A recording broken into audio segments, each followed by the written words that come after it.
साथियों, सबसे पहले आप देखिए ये कितना खूबसूरत विहंगम जंगल है और इसके लिए मेरे साथी अरविंद बाबा जंगल बचाओ धरती बचाओ पहाड़ों में संकट है का नारा देते हुए जंगल बचाओ धरती बचाओ के आह्वान के साथ यहाँ की गरीब जनता को जगा रहे हैं।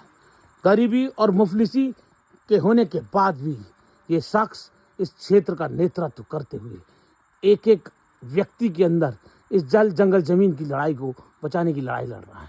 अब मैं इस जगह का सच आपको बताने जा रहा हूँ। मेरे कॉमरेड साथी मेरा वीडियो बना रहे हैं। कॉमरेड, आपका नाम ला दूं? नहीं, मना कर रहे हो कि हमारा नाम मत लाइए आप। साथियों, आज मैं आपको इस जंगल का सच बताता हूँ।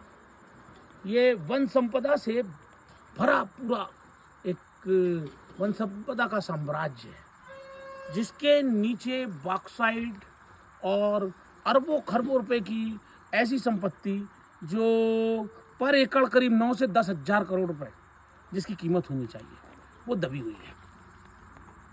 पर मैं पूछना चाहता हूं कि क्या ये अरबों रुपए की संपत्ति एक तरफ और ये झाड़ जंगल एक तरफ, मैं आपको एक झटके में उतना पैसा देता हूं, आप मेरे को एक झटके में इतना बड़ा जंगल बना के दिखाओ, जितना भी आ रहा होगा एक झटके में दूंगा। जितनी देर में पैसा दूंगा उतनी देर में जंगल खड़ा होना चाहिए।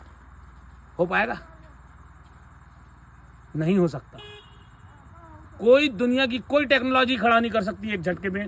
जितनी देर में पैसे दिए जा सकते उतनी देर में जंगल खड़ा नहीं किया जा सकता। सदियों के बाद कई प्राकृतिक नेचुरल सेटलमेंट्स के बाद ऐसा जंगल बनता है साथियों। और सरकार निकम्मी और चोर होने के साथ साथ पूंजीपतियों के साथ मिलकर हमारे साथ गद्दारी कर रही है। इस मुल्क की, इस आवाम की जो जनता है, वो जनता शासक है। वो शासक जनता सरकार का मुंह देखती है। वो शासन करना जानती नहीं है, सिस्टम को हिलाना नहीं जानती है। अगर सरकार अत्याचार करती है, गलत कानून बनाती है, धोखाधड़ी करती है, जबरदस्ती करती है, दबाव डालती है, तो मेरा ये कहना है कि सड़कों पे उतर कर जनता उसका विरोध कर कर अपनी बात मनवा सकती है।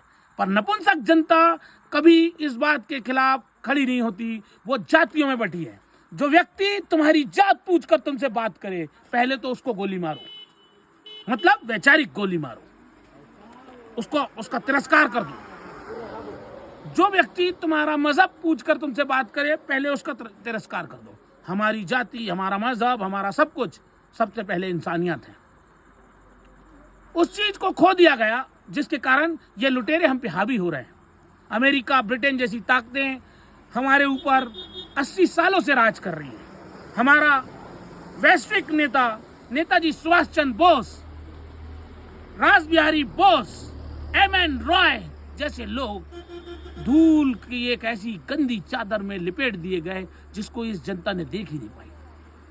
हमारा फर्स्ट प्राइम मिनिस्टर, हम जिसको कहना चाहिए था उसको ना कह के अंग्रेजों के पिट्ठुओं को कहने लगे।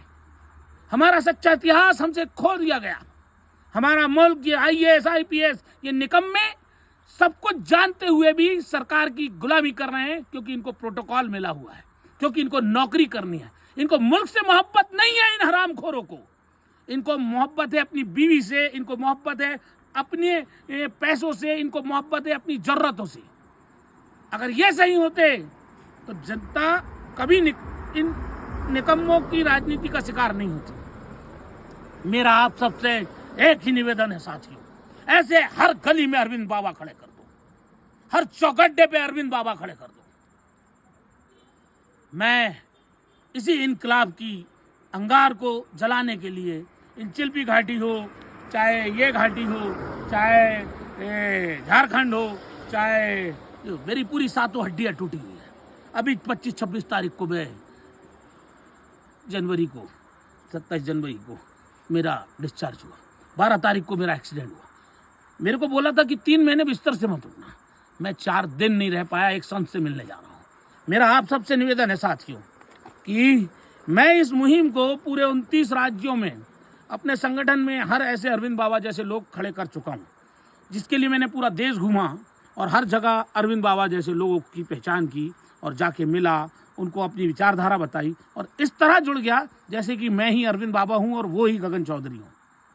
और चौधरी तो मैं मायने नहीं रखता, क्योंकि चौधरी तो अंग्रेजों का दिया हुआ टाइटल है। मैं सिर्फ कॉमरेड गगन आज़ाद बन के जिंदा रहना चाहता हूँ। आप लोगों से निवेदन है कि मेरे इस लक्ष्य को, अपना लक्ष्य, यदि अगर मेरी विचारधारा, मेरी बातें सच्ची है तो अब आप भी अपनाएं और इस मुल्क के लिए वो रास्ता इख्तियार करें जो नेताजी सुभाष चंद्र बोस का है।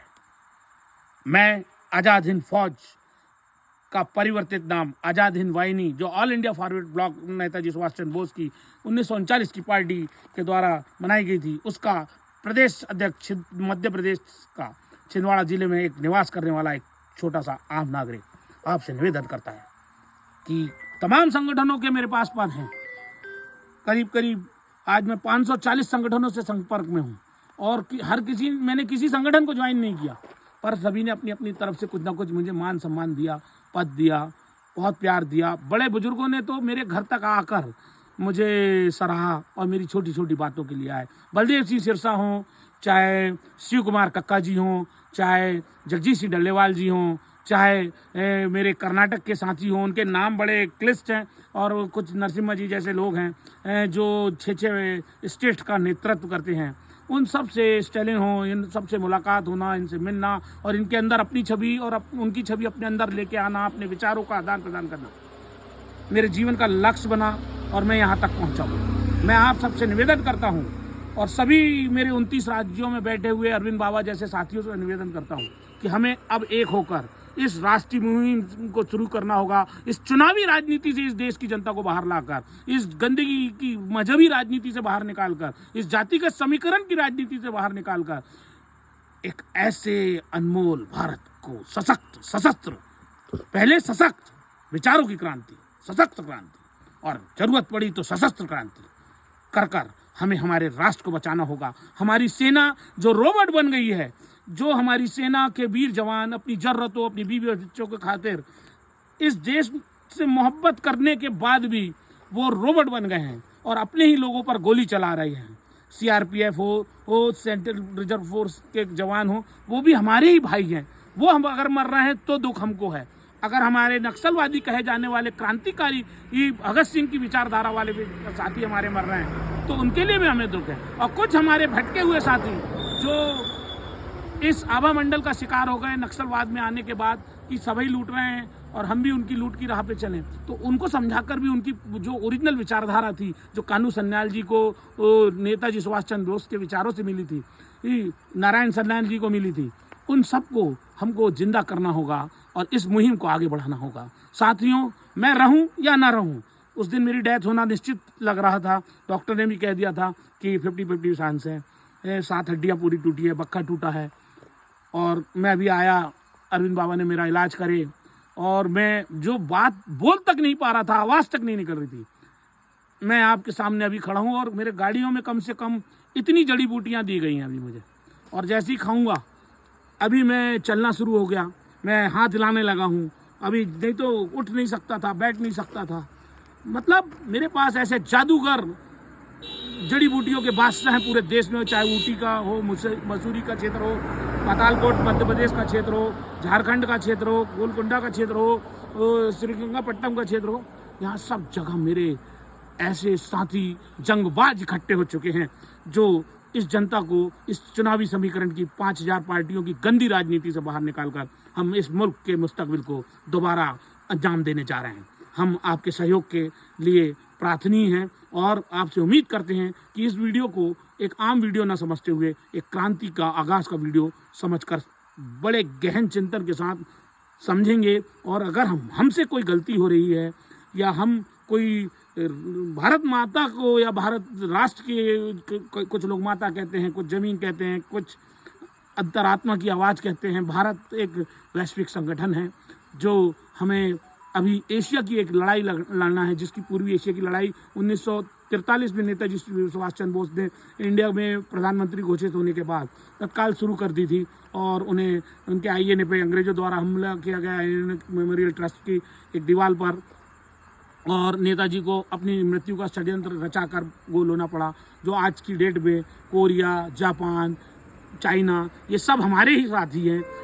हम सबको मिलके ये रशिया के साथ मिलकर और ईरान के साथ मिलके, म्यांमार को साथ में लेते हुए हमें संपूर्ण एशिया को एक करते हुए इस यूरोप की गंदगी से बचाना होगा। धन्यवाद साथियों। यूरोपियन गंदगी से अगर हम बच गए, ब्रिटिश की जो सत्ता आज भी चल रही है, जो नैसर्गिक रूप से हमें दिखती नहीं पर नैसर्गिक रूप से वो यहाँ व्याप्त है। हमारे 200 आर्टिकल संविधान में जो दिए गए हैं वो अंग्रेजों के हैं। हमारी आईपीसी अंग्रेजों की दी हुई है। नाम बदल दिया गया बीएनएस, क्यों? क्योंकि आपके दिमाग पे वो चीज़ें चोट करने लगी थी।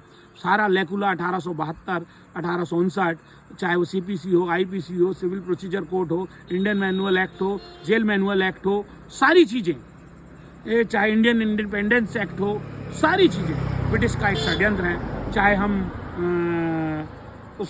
उनके किसी भी षड्यंत्र का शिकार हुए हैं, चाहे वर्ल्ड बैंक के सदस्यता के माध्यम से हमारी रुपए के मूल्य के अवमूल्यन का षड्यंत्र हो, हमारे पड़ोसी गई गरीबी, हमारा देश ना ही गरीब है, ना हमारे यहाँ बच्चा अनपढ़ पैदा होता है। हम बता देंगे, बस हमें एकजुट होना है इन पार्टियों की गंदगी से निकल के। पार्टियां सभी हमारे भारत के लोगों के भटके हुए संगठन हैं, जो किसी न किसी राजनीतिक वश पूंजीपतियों की कठपुतली बनकर हम एक दूसरे से लड़ रहे हैं। अब हमें चुनावी राजनीति से बाहर आकर सन 1857 की क्रांति की तरह आगाज करना है। जय हिंद, जय भारत, इनकलाब जिंदाबाद।